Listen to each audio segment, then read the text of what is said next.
Check this shit out. Donald Trump is destroying the White House just like he doing America. Check it out.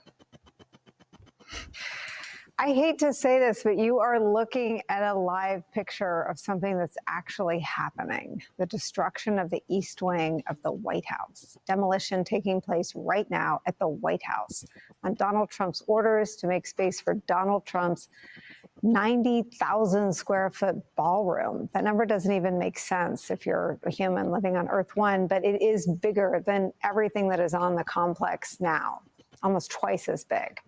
Our colleague Vaughn Hilliard first reported on Monday on this show that the entire East Wing will be torn down in this demolition. We're now seeing what that means and what that looks like. And to say these are upsetting views of the destruction of the people's house might be an understatement. If you've ever been to Washington on a field trip or wanted to go after watching Forrest Gump or The American President or the movie Dave. This is the people house. Donald Trump did not have any legal. I don't even know how they even letting him do this. He don't have no legal bounds to even do this. He got to go to Congress to supposed to do this, and they did letting him just tear this shit down and putting up something that's 2 times bigger than the White House. This is gonna be, it's just gonna make the White House look dwarf like it ain't nothing. Come on, man. I mean, you talking about hundreds of years of history. You just read real quick for Donald Trump. Or just thought it was one of those things that would kind of always be there. New York Times is reporting this hour that the demolition will be done. They'll be done destroying the East Wing by the end of the weekend. It is a reversal even from what Donald Trump had promised to do to the structure of the White House in service of his own vanity project. Watch. It won't interfere with the current building. It'll be near it, but not touching it, and pays total respect to the existing building, which I'm the biggest fan of it. So even Donald Trump thought it was important to tell that lie, to say that they wouldn't touch the building that he was, quote, the biggest fan of, end quote. The National Trust for Historic Preservation is warning in a letter sent yesterday that the planned 90,000 square foot ballroom, quote, will overwhelm the White House itself, which is about 55,000 square feet. According to the White House website, all public tours are suspended indefinitely due to Trump's construction. Joining our coverage, my colleague and friend Jen Psaki. She's a host of The Briefing right here on MSNBC and her podcast, The Blueprint, where she sits down with some of the biggest names helping to shape the future of the Democratic Party. It has started its second season. Episode 3 drops today. She, of course, previously served as White House press secretary under President Joe Biden. We're also joined by MSNBC political analyst and pollster Cornell Belcher and Christy. We convinced to stick around. Jen Psaki, what do you feel watching these images? I mean, probably a lot of what you feel, Nicole, having worked in that building and walked through those hallways. And not only he just tearing down the building, but the shit, the bull crap he putting in, the shit he putting up, it's costing $30 million. So why the hell you can build all that, but you can't help out on the healthcare? You can't sit down and help out on the healthcare, put none on healthcare. Don't nobody, ain't no regular American going to that motherfucking damn ballroom that need, especially the motherfucker that need help, you know what I'm saying, with their healthcare.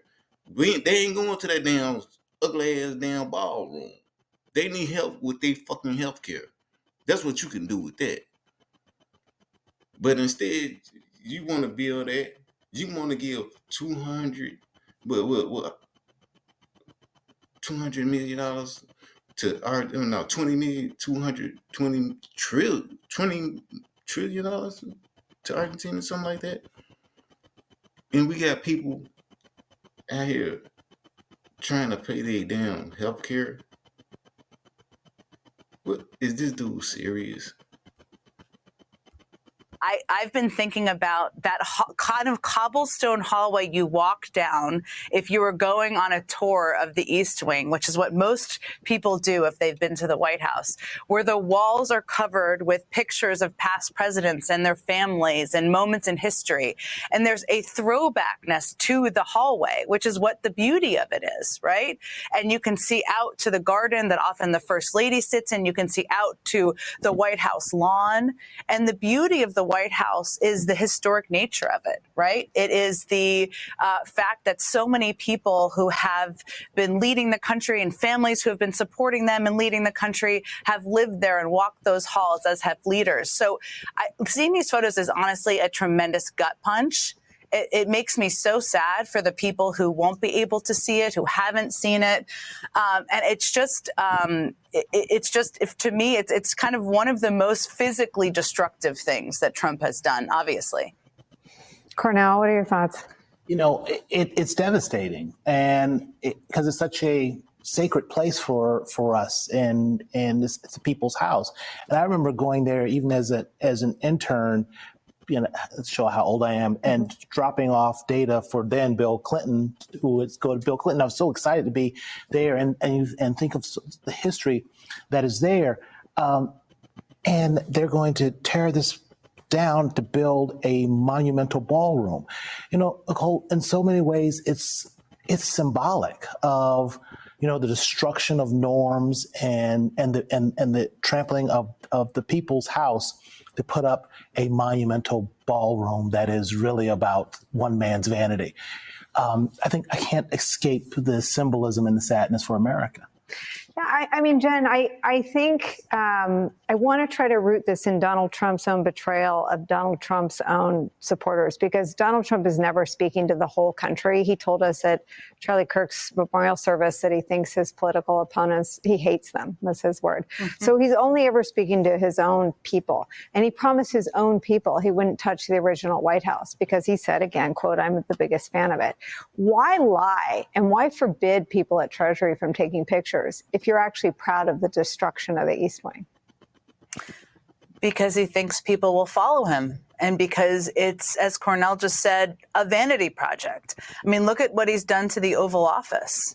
I look at pictures of the Oval Office and the gold ordained or ornamentedness of that, and it's horrifying. But that is all about boosting the fragile, small ego of Donald Trump. And the grandioseness of this ballroom he wants to create is about him being able to show that off. He's like a little fragile boy who needs to have big toys.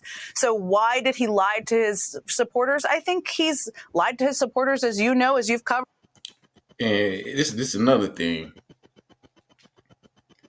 If he was looking to move out in the next 4 years, why do you think he'd be building that ballroom? He wouldn't be building that ballroom if he was thinking about moving out in the next 4 years. He's thinking about staying there for a while, y'all.